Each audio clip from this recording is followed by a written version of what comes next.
Ainda lembro do frio que apertava meus dedos naquela manhã de outono, quando finalmente cruzei o portão do pequeno centro de saúde da aldeia de São Pedro do Sul. Era meu primeiro dia sozinha, depois de anos agarrada aos livros e estágios em Lisboa, sempre cercada por médicos experientes que amparavam minhas dúvidas. Agora, sem ninguém para me segurar, cada decisão parecia um passo num caminho estreito, onde um erro poderia custar caro, não dinheiro, mas vidas. O relógio marcava 9 horas quando as primeiras senhoras começaram a chegar, suas expressões carregadas de histórias e esperanças. Todas queriam medir a pressão, discutir remédios, perguntar qual comprimido tomariam para as dores que insistiam em não passar. Anotei tudo com atenção em meu bloco, tentando absorver cada detalhe, ciente de que o verdadeiro desafio talvez ainda estivesse por vir. Naquela manhã, parecia mais um desfile de velhinhas curiosas do que um dia de trabalho. Foi então que entrou o Sr. Manuel, um homem de idade avançada, robusto na estatura, mas com a mão direita completamente inchada e vermelha, escondida sob um pano gasto. Meu coração apertou ao ver o estado da sua mão. Era evidente que o problema não era algo simples. Ele contava, meio envergonhado, que achava que era só uma picada, uma inflamação passageira, coisa que se resolvesse com uma folha de couve à noite. Mas aquele dedo, inchado e dolorido, gritava que não era bem assim. Expliquei-lhe com toda a seriedade que consegui reunir que ele precisava urgentemente ir ao hospital de Viseu, onde um cirurgião poderia avaliar o caso. Ele me olhou com um misto de desdém e incredulidade, dizendo que não tinha tempo para essas coisas, que sua vida no campo dependia daquela mão e que a esposa, a Dona Rosa, não conseguiria cuidar da casa sozinha. Tentou até convencer-me a cuidar da ferida ali mesmo, em casa, mas mantive minha posição firme. Aquele era um caso para especialistas. Velho suspirou, pegou o papel com indicação para o hospital e saiu, deixando um silêncio pesado no ar. Eu mesma sentia um frio na barriga, e não era só pelo ar gelado do outono. Mal percebi que as horas haviam passado e o expediente chegava ao fim. Voltei para a casa que aluguei temporariamente na pequena vila, onde a Dona Marisa, uma senhora de cabelos prateados e olhar firme, me aguardava com um chá quente e uma dose generosa de paciência. Relatei a ela meu dia, os pacientes, o Sr. Manuel e aquela sensação incômoda de não ter feito o suficiente. Na manhã seguinte, antes mesmo de abrir as portas do centro de saúde, um rapaz jovem entrou apressado, o rosto vermelho e os pulmões arfando como se tivesse corrido uma maratona. Disse que alguém precisava de ajuda e que eu tinha que ir com ele imediatamente. Peguei minha maleta, pendurei a placa de atendimento na porta e segui-o até onde o velho trator verde nos esperava, o único meio de transporte que poderia enfrentar as estradas lamacentas da região. O percurso foi uma aventura por si só. O trator balançava meu corpo para todos os lados, sacudindo-me como se eu fosse um saco de batatas. O rapaz, que se apresentou como Tiago, explicou que o problema era com um tal de Alexandre, conhecido por ser um bom rapaz, mas que se perdia nas bebidas e causava problemas na aldeia.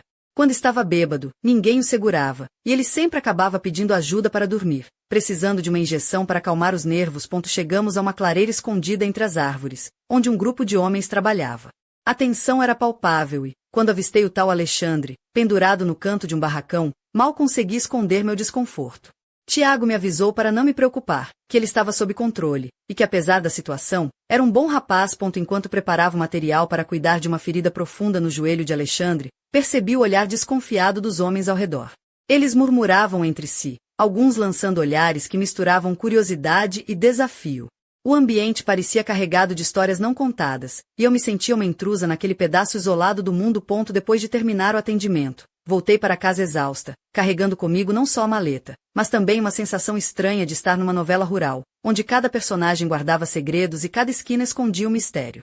A vida naquela aldeia era um mosaico de tradições, desconfianças e uma camaradagem que eu ainda precisava aprender a decifrar. No dia seguinte, fui ao mercado comprar pão, como a Dona Marisa havia pedido. Para minha surpresa, a recepção foi menos calorosa do que eu esperava.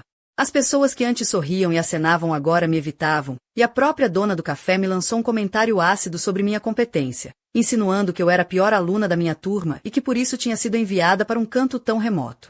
A raiva subiu como um fogo dentro de mim, e eu não consegui conter as lágrimas que começavam a escorrer pelo rosto. Fugi para o rio que cortava a aldeia, o mesmo que transbordava com as chuvas recentes. Sentei-me num tronco caído e deixei que as lágrimas caíssem livremente, sentindo o peso da solidão e da incompreensão. Foi então que Tiago apareceu ao meu lado, com um sorriso meio torto, dizendo que eu estava derramando mais água no rio do que ele já levava. Ele me molhou a cabeça com um pouco da água fresca, e apesar do susto, acabei rindo da situação absurda. Sentamos juntos naquele tronco, e ele começou a me contar a verdade sobre a aldeia. Como o Sr. Manuel nunca iria ao hospital porque tinha medo, como as pessoas confiavam mais no Alexandre do que em mim, e como eu precisava entender que ali as coisas não funcionavam como nas cidades grandes. Foi duro ouvir aquilo, mas também libertador. Eu estava ali para mudar as coisas, para mostrar que a medicina podia ser diferente, que eu podia ser diferente. Tiago me chamou para ajudar um amigo seu com uma ferida grave, e eu, hesitante, aceitei.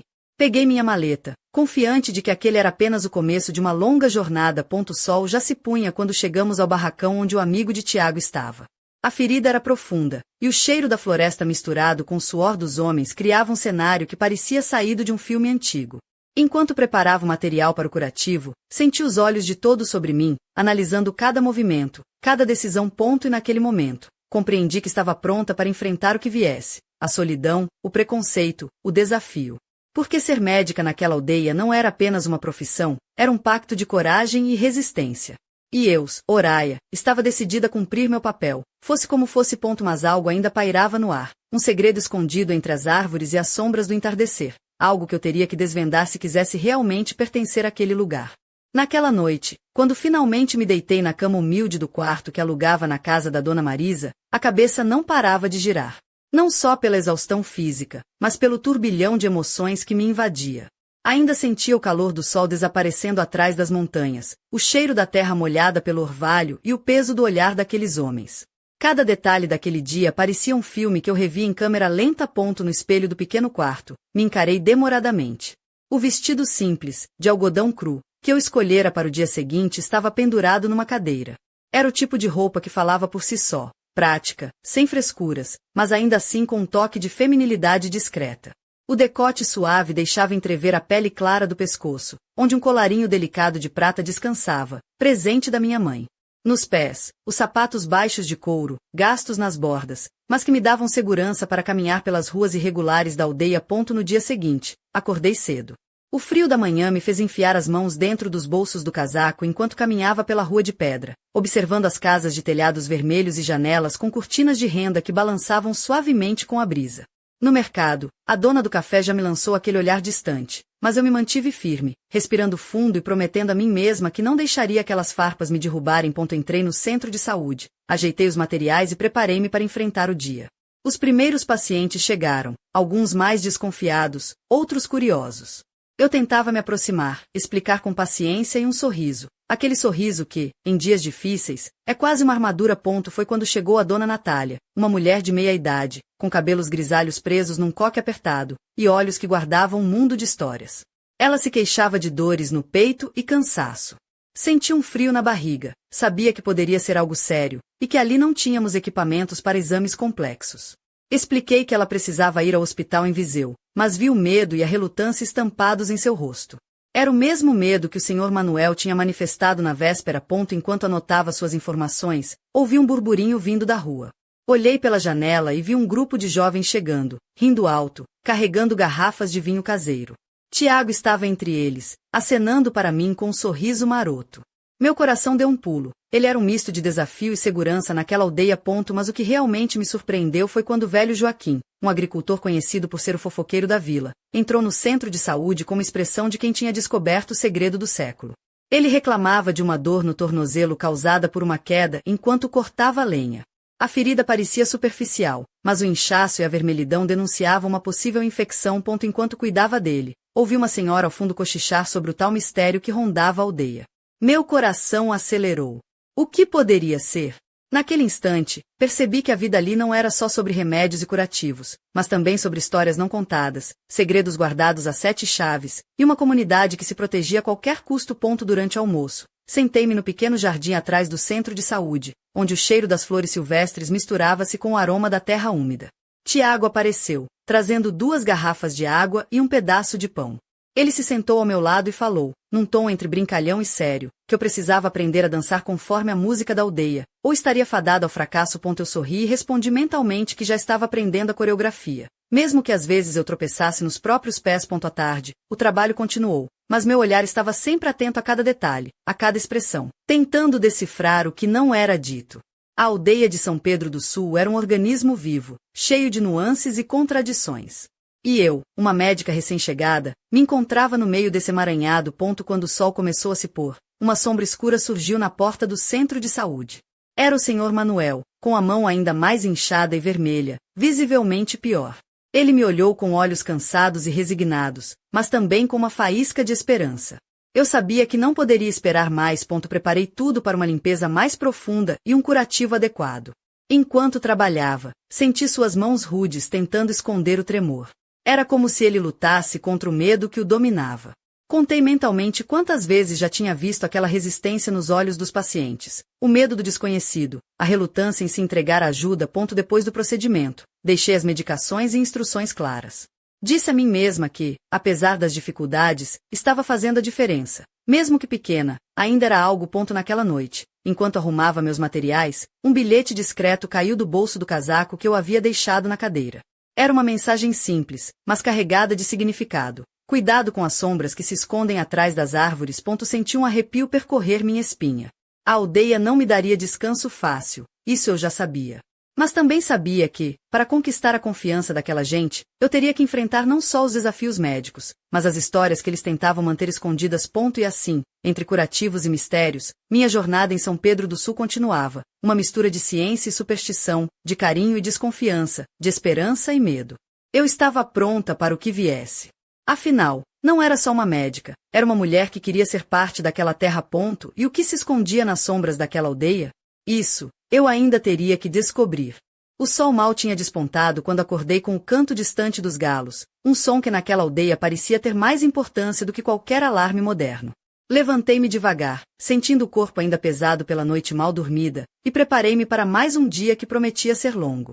A rotina no centro de saúde estava começando a se assentar, mas a cada amanhecer eu sabia que algo novo poderia surgir, fosse um problema médico ou um desafio da vida rural que eu ainda não tinha aprendido a decifrar. Escolhi para o dia um vestido azul claro, leve, que esvoaçava suavemente ao vento quando eu caminhava pelas ruas de terra batida. O colar de prata no pescoço parecia brilhar um pouco mais naquela manhã, como se estivesse me dando força para enfrentar o que viesse. Nos pés, usei os meus sapatos de couro macio, já um pouco amaciados pelas caminhadas diárias, mas que ainda me davam aquela sensação gostosa de segurança. Ao abrir a porta do centro de saúde, fui recebida por um ar fresco e a expectativa silenciosa dos moradores que já começavam a se reunir. Entre eles, percebi a figura do Sr. Joaquim, ainda com a perna enfaixada, mas com um sorriso maroto nos olhos, como se estivesse pronto para contar uma novidade. Ele se aproximou, e eu logo percebi que, apesar do que dizia, a dor ainda o incomodava. O primeiro paciente do dia me trouxe um desafio inesperado. Uma jovem chamada Inês, conhecida na aldeia por sua beleza singela e um sorriso tímido que raramente se abria completamente. Ela chegou com um vestido branco, simples, mas que ressaltava sua pele morena e olhos que brilhavam com uma mistura de medo e esperança. Seus cabelos escuros caíam em ondas suaves, e um colar delicado adornava seu pescoço, um presente da avó, ela disse depois, com um olhar distante. Enquanto examinava uma pequena ferida no braço dela, senti uma tensão no ar, como se algo mais estivesse escondido por trás daquela visita. Inês era reservada, quase como uma flor que hesita em desabrochar, e eu quis protegê-la, mesmo sem saber exatamente do que. Era como se a aldeia estivesse cheia de segredos, e eu tivesse acabado de receber um convite silencioso para participar de um deles. O dia seguiu com uma sequência de atendimentos, cada um mais desafiador que o outro. A dona Natália voltou, agora com sintomas que me preocupavam mais, falta de ar, palpitações, e eu sabia que precisava agir rápido para garantir que ela recebesse cuidados especializados em Viseu. Expliquei com calma, tentando vencer a desconfiança que teimava em preencher o olhar dela. Durante a tarde, fui até a casa do Sr. Manuel para verificar como estava a mão que eu tinha tratado dias antes. A senhora Rosa me recebeu com um sorriso cansado, e o ambiente tinha um cheiro de lenha queimada e café fresco. O velho estava sentado na cadeira de balanço, a mão enfaixada ainda um pouco inchada, mas visivelmente melhor. Senti um alívio interior, como se aquela pequena vitória fosse um sinal de que eu estava começando a conquistar meu espaço. Enquanto ajeitava os curativos, ouvi passos apressados e a voz de Tiago chamando lá fora. Ele trouxe notícias sobre a festa que aconteceria naquela noite na Praça Central, uma tradição antiga da aldeia, onde todos se reuniam para celebrar a colheita e esquecer, por algumas horas, as dificuldades do dia a dia. A ideia de participar me animou e assustou ao mesmo tempo. Sabia que seria uma oportunidade para me aproximar das pessoas, mas também um teste para minha capacidade de me integrar num mundo tão diferente do que eu conhecia. Chegando à praça, o cenário era encantador e caótico ao mesmo tempo. Barracas de comida exalavam aromas tentadores de chouriço assado e broa de milho, crianças corriam entre as mesas, e os mais velhos conversavam animadamente, embalados por uma banda local que tocava músicas tradicionais. Tiago me apresentou alguns amigos, e logo me vi envolvida numa roda de conversas e risadas. Havia uma energia vibrante no ar, uma mistura de alegria e resistência, como se aquela celebração fosse um grito silencioso de que, apesar das dificuldades, a vida continuava firme e cheia de cor. Enquanto dançava, sentindo o calor da noite misturado ao suor que escorria pela testa, percebi o olhar de Inês entre a multidão. Ela estava mais solta, o sorriso tímido agora aberto e verdadeiro, e parecia querer me dizer algo sem palavras. Foi nesse momento que senti o peso da responsabilidade que carregava. Eu não era apenas uma médica. Era uma ponte entre mundos, uma presença que poderia, quem sabe, ajudar a transformar aquela aldeia. Mas a noite também trouxe revelações inquietantes. Ao voltar para casa, encontrei uma carta deslizando sob a porta do meu quarto.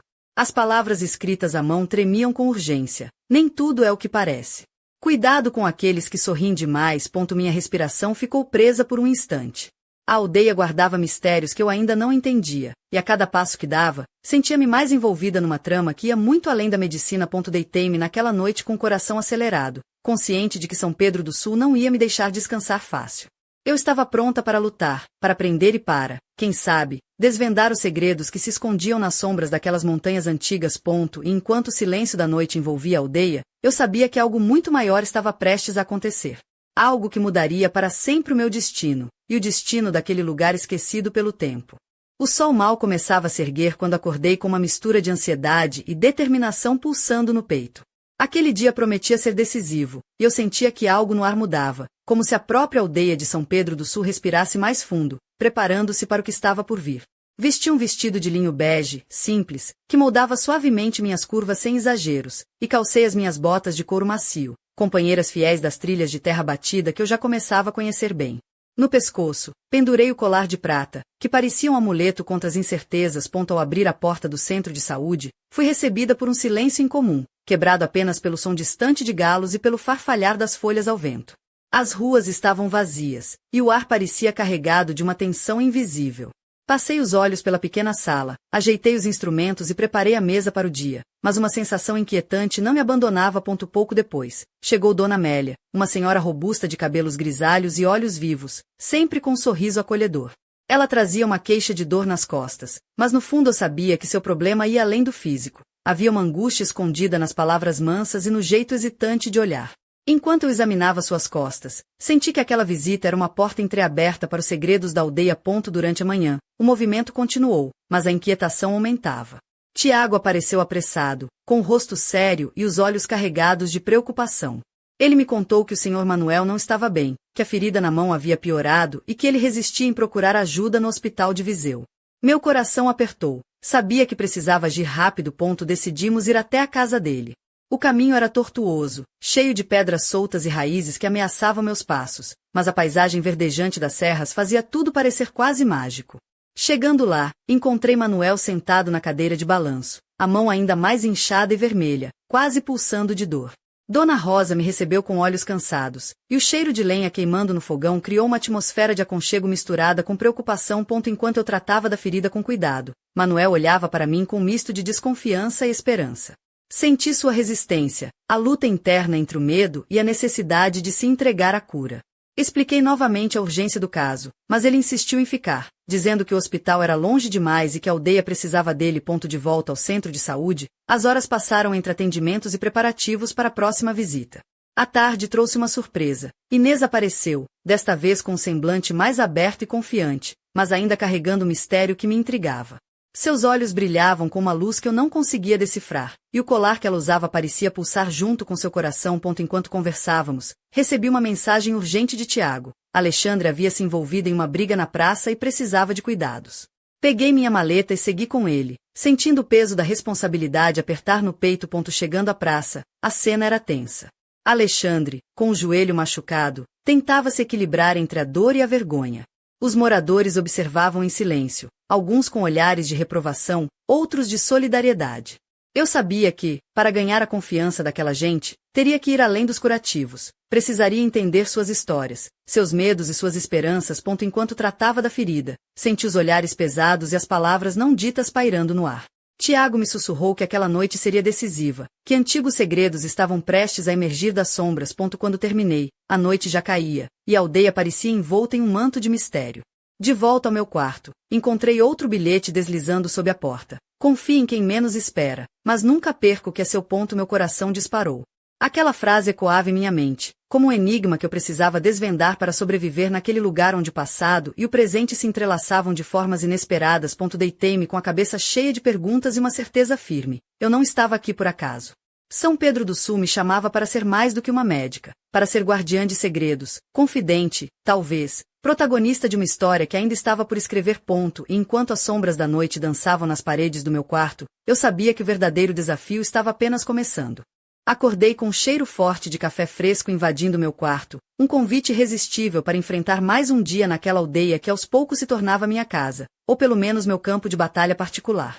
Vesti uma blusa de algodão leve, de cor creme, que moldava meu corpo com delicadeza, e uma saia midi azul marinho que balançava suavemente a cada passo. Nos pés, minhas botas de couro já estavam bem amaciadas, e ao pescoço pendurava o colar de prata, que parecia agora um talismã contra as incertezas que me rondavam. Enquanto descia as escadas da pequena casa da Dona Marisa, senti o calor do fogão a lenha aquecendo o ambiente e o aroma reconfortante do pão recém-assado. Ela me esperava com um sorriso suave, os olhos cheios daquela sabedoria simples que só os anos de vida no campo podem dar.